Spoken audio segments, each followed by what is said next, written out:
Good win for our guys. Really executed well down the stretch, excluding the one turnover. I'm a history major, and so one of the first things we did when Sunday is I had our director of ops look at the last time, Monty Ritchie, look at the last time we beat North Dakota State, and it was all the way back when I had a full head of hair, and I was an assistant at North Dakota State back in 2004.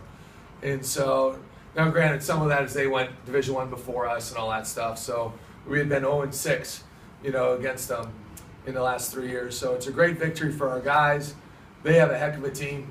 Lawrence Alexander is really, really good, and for him to be leading the league in scoring, and he's 5th in the country in minutes played. He is one heck of a player. And then tonight you saw Corey Brown. Corey Brown and Lawrence Alexander have started every game since they've been with the Bison, and we know they played in a lot of big games in recent years, including a very good win against Oklahoma in the NCAA tournament. And he made some huge plays, offensive rebounds. They went up at him. He got the first shot to start the second half in the post, and he scored an easy one over Trey Burnett. And then how big was the three he made with 3 seconds on the shot clock off the side out of bounds? And that was his 9th three of the year. But that's what happens. Players make plays. And when you understand winning and you know how to win, and you have that tradition, guys step up and do that stuff. I was really proud of how we responded to that adversity and the run that they made. DJ Davis, I thought, had a heck of a game. He misses a shot in the left corner and chases that thing all the way down on the opposite side of the top of the key and gets fouled. And then makes the one free throw to tie it up. And I believe we got a stop. And then the next possession, Tyler, I believe, hits Brandon Boss. Boss misses a shot. And Tyler just goes flying in there like Superman. And it looked like he could have just threw it back in, but comes down with it, gathers it, and scores it. And just really proud of the effort our guys gave and just found a way to win. And with that, any questions? You're getting used to this type of ending to games. I guess you have to feel good about the fact that your team has flattered itself for the most part in these situations. We're learning how to win, and we're benefiting from the fruits of our labor. People forget, our first 5 games, we lose a tough one down the stretch at Utah Valley. We played Stanford really tough and had some chances, late in that game. And then Sam Houston State was a gut wrencher. We had multiple chances. They made a play through a 25-footer. And then 2 days later, we lose in overtime again. Creighton losing double overtime. And so, we told our guys at that point, like, listen, because when you're 0-5 and you're a new coach and you got all these new players, could have went south in a hurry. And it's a credit to the culture that we're building. It's a credit to the guys in our program and how bad they want it. And they stuck with it. And we just told them at that time, like, hey, this is a 15-round heavyweight fight. And guys, we're in round 3. You know what I mean? We're 5 games in. We're like round 2.5. And they just stayed the course. And so, and now recently, every game we're going to play, we're close. Because we're not good enough to just go out and just roll somebody. That's going to be, the rare sighting that way. So, we're playing a lot better, but I think we can really, really improve here in the next, month and a half or 2 months.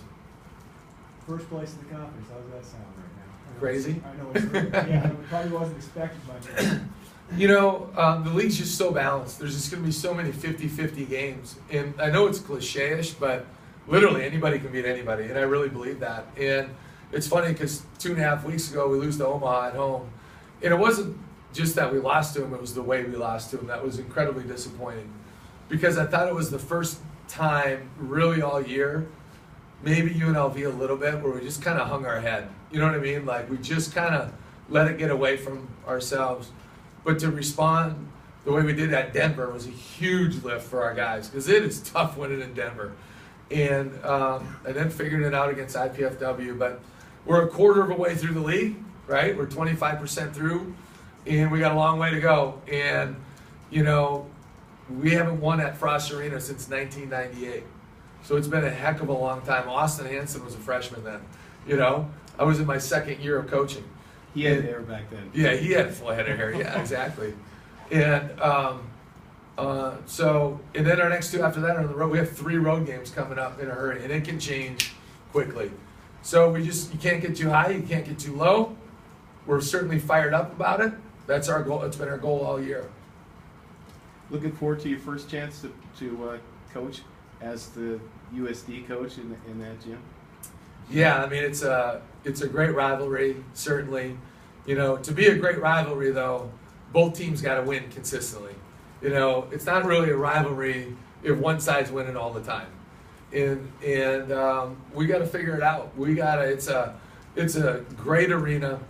I was a G8 graduate assistant at Northern State, and we played them back in the D2 days. Ryan Miller was a senior, and we lost by 15. Ryan Miller went like 3 for 17. I'm sure he'll appreciate me saying this.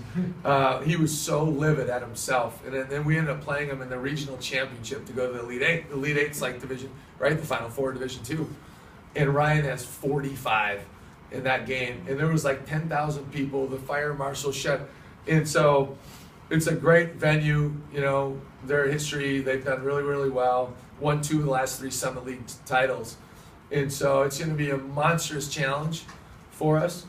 But you know what? A lot of games we played this year have been that way. And so we're going to try to do what we do and just kind of scrap and claw and see if we can figure it out down the stretch. I have so much respect for Coach Nagy. He's a really good coach, really good mentor. And he's been a guy that, you know, in the younger days, he was a guy I would really lean on, you know, to ask questions about this and that. And he was very helpful with some things for me as a young coach.